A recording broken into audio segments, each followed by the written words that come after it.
관리업체 변경을 위해 관리단 집회를 진행하는 일만 남았습니다. 적법한 의장 권한이 없는 자가 관리단 집회의 절차상 하자가 될 수도 있습니다. 집계 절차는 매우 중요합니다. 집계를 잘못하면 관리업체는 이를 빌미로 관리단 집회 결의 효력 정지 가처분이나 특히 관리단 집회에서 경쟁이 심화되면 중복 투표, 중복 위임장이 제출되는 경우가 많습니다. 이 또한 소송상 매우 중요한 증거 자료가 되기 때문에 관리업체에 대한 관리행위 중지 가처분 같은 사건에서 그 가처분 신청 인용에 요구되는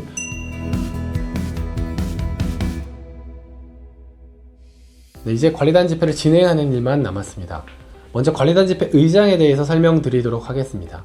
의장은 집합건물법 39조에 따라 관리인 또는 집회를 소집한 구분 소유자 중에서 연장자가 그 의장 역할을 할 수 있습니다. 관리단 집회에서 결의를 통해서 관리인이나 연장자가 아닌 새로운 사람을 제3자를 의장으로 선출할 수도 있습니다. 적법한 의장 권한이 없는 자가 관리단 집회를 진행할 경우에 관리단 집회의 절차상 하자가 될 수도 있습니다. 다만 딱히 불공정한 진행을 하지도 않았고 별다른 문제 제기도 없었던 경우에는 관리단 집회의 무효나 취소 사유라고 보지는 않습니다. 다음으로 안건 설명을 하고 토의 과정을 거쳐야 합니다. 이런 안건 설명과 토의 과정을 생략하거나 불공정한 방식으로 진행하게 되면 구분 소유자들의 의견 진술권, 토의권을 침해하였다거나 절차상 하자가 있다는 취지로 판시를 하기도 합니다. 그렇기 때문에 반드시 안건 설명과 토의 과정을 충분히 공정한 방식으로 잘 진행할 필요가 있습니다.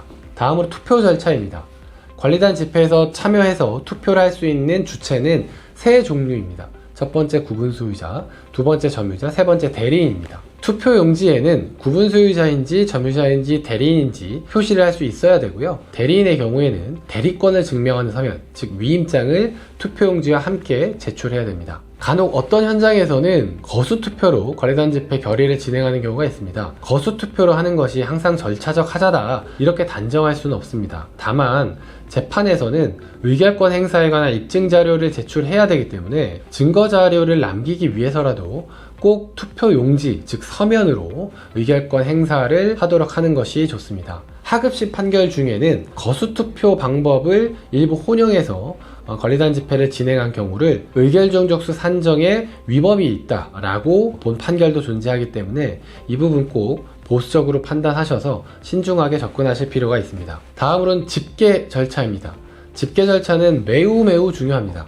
집계를 잘못하면 공정성에 대한 문제가 제기되고 집회 결과에 승복하지 않는 사태가 벌어지기도 합니다. 관리업체는 이를 빌미로 관리단 집회 결의 효력 정지 가처분이나 직무집행정지 가처분을 제기하기도 합니다. 그런 소송들에서 의결종족수 집계 방법이 불법, 불공정하다는 이유로 애써 만들었던 관리단 집회가 무효로 판단되기도 합니다. 그렇기 때문에 이후 소송 가능성까지 대비해서 아주 엄격한 기준으로 정확한 집계를 하는 것이 필요합니다. 특히 관리단 집회에서 경쟁이 심화되면 집계를 하는 과정에서 중복 투표, 중복 위임장이 제출되는 경우가 많습니다. 또한 위임장에 위임인의 일부 인적사항을 가린 경우, 날짜를 기재하지 않은 경우, 수임인을 기재하지 않은 경우, 위임의 의사가 불분명한 경우, 위변조된 흔적이 있는 경우, 공인전자문서 증명서 등 공인기관에 증명서 없이 전자적 방법으로 작성된 위임장이 제출된 경우 등 집계를 하면서 매우 다양한 문제들이 등장을 합니다. 이런 문제들에 대해서 그 개별 사안마다 법적으로 정확한 판단을 해서 적법한 집계를 하는 것이 소송에서 이기기 위해 매우 필요한 일입니다. 그렇기 때문에 분쟁, 소송이 예상되는 경우에는 전문 변호사의 도움을 받아서 집회를 준비하고 집계를 하는 것이 좋지 않을까라고 생각이 듭니다. 마지막으로 관리단 집회가 끝나면 의사록을 작성하고 결과를 공표해야 됩니다. 의사록을 작성하지 않은 경우 200만원 이하의 과태료가 부과될 수 있습니다. 그리고 의사록은 반드시 보관하셔야 됩니다. 만약 의사록이 작성되지 않았거나 보관되지 않아서 소송에 제출되지 못하게 되면 그 자체로 관리단 집회의 무효나 하자 사유는 아니라고 하더라도 입증 책임에 있어서 매우 좀 어려운 일을 겪을 수 있고요. 재판부에게 매우 안 좋은 인상을 주게 될 수도 있습니다. 결과 발표를 한 이후에는 관리단 집회 결과를 첨부해서 관리업체에게 계약 해지, 업무 종료 통보를 보내야 됩니다. 이 또한 소송상 매우 중요한 증거 자료가 되기 때문에 반드시 내용 증명의 방식으로 발송하는 것이 좋습니다. 또한 두세 차례 이상 발송하는 것이 필요한데요. 관리업체가 일부러 송달을 기피하는 경우가 있을 수 있고 관리단이 관리업체에게 명확한 의사표시를 충분히 반복하여 하였는데도 관리업체가 인수인계를 하지 않았다라는 사실을 입증할 수 있다면, 이런 사정은 관리업체에 대한 관리행위 중지 가처분 같은 사건에서 그 가처분 신청 인용에 요구되는 보전의 필요성을 입증하는 데 매우 도움이 됩니다. 지금까지 관리업체 변경에 필요한 관리단 집회 진행 과정을 나름 세세히 살펴보았습니다.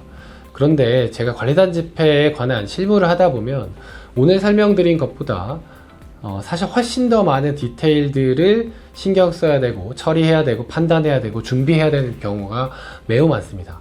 그만큼 현장마다, 케이스마다, 그리고 처해 있는 상황과 법률적인 조건에 따라서 신경 써야 될 것들이 굉장히 많기 때문인데요.